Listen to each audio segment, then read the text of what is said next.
Imagine a city, Neo-Bangkok, sprawling, drenched in neon, where technology has found a way to catalog absolutely everything, even the rain. And no, that's not some beautiful metaphor. In Neo-Bangkok, memory is way too important to be left up to humans, so every single drop of rain, it remembers where it's been. This sets the stage for a world where consequences, well, they aren't just events, they're commodities. So, in a city like this, where the official system has completely failed him, that's where we meet Mako Reyes. He's out there, looking for something the legitimate world can't, or maybe just won't, give him. And here's what grounds this whole crazy futuristic world in something so deeply human. A corrupt city official has just systematically torn Mako's life apart. His business is gone, he's cut off from his 11-year-old daughter, Lily, and the legal system, it's a total dead end. But he doesn't just want revenge. What he really needs, what he's desperate for, is a clean slate so he can just be a father again.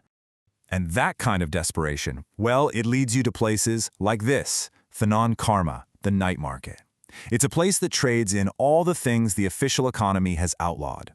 And deep inside its shadows, he finds a little stall run by an old woman named Nang Sura, and she sells the impossible. So this leads us to the heart of this whole thing, right? The big question. How in the world can you sell the consequences of a crime you haven't even committed yet? Well, it's called a karma future. And yeah, it's basically a speculative financial instrument, but instead of stocks or bonds, it trades in cosmic debt. You're signing a contract that literally transfers the consequences of something you're going to do from you, the seller, to a buyer. You can think of it as hedging against your own future sins. Now, the process has to be incredibly precise. First, you have to specify the exact act you plan to commit down to the details. Then, you sell that karmic debt forward. A buyer out there absorbs all the cosmic fallout. But, and this is the really important part, you have to go through with it. If you back out, that debt comes roaring back to you with interest. Turns out the market really doesn't like it when you speculate without having the assets to back it up. And this is where we see the true limits of the whole deal. Nang Sura makes it crystal clear. Look, your conscience, your legal problems, what your friends and family think of you, none of that is my business.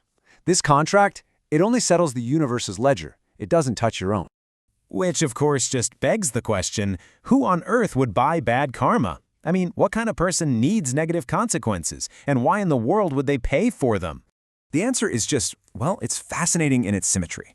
You've got Mako on one side, the seller, who's desperate to get rid of a crime's consequence to save his relationship with his daughter. And on the other side, the buyer, a woman named Siriporn Wattana, and she needs to absorb that very same consequence to save the relationship with her daughter. They're perfect mirror images of parental desperation. Now, this is where the logic of karma just gets turned completely upside down.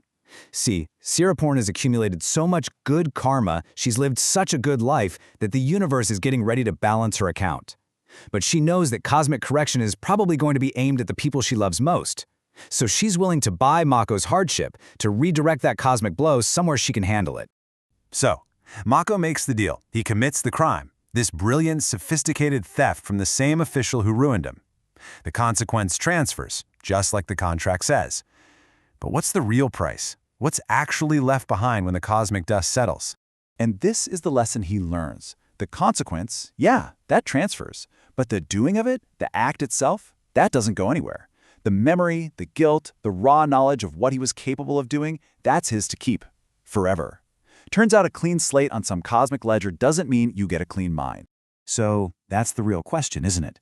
If the universal debt is all paid off, what's left on your own personal balance sheet? What's the price that you still have to pay? And to really understand that, we have to look at one more transaction. Because this story, it reveals the market's deepest, most profound irony. Okay, so check this out. A man named Kasem sells the karma for a crime he commits on behalf of Decha Suwan, Mako's nemesis. Now, who's the buyer? It's his own son, Narong, who happens to be an investigator building a case against that very same man.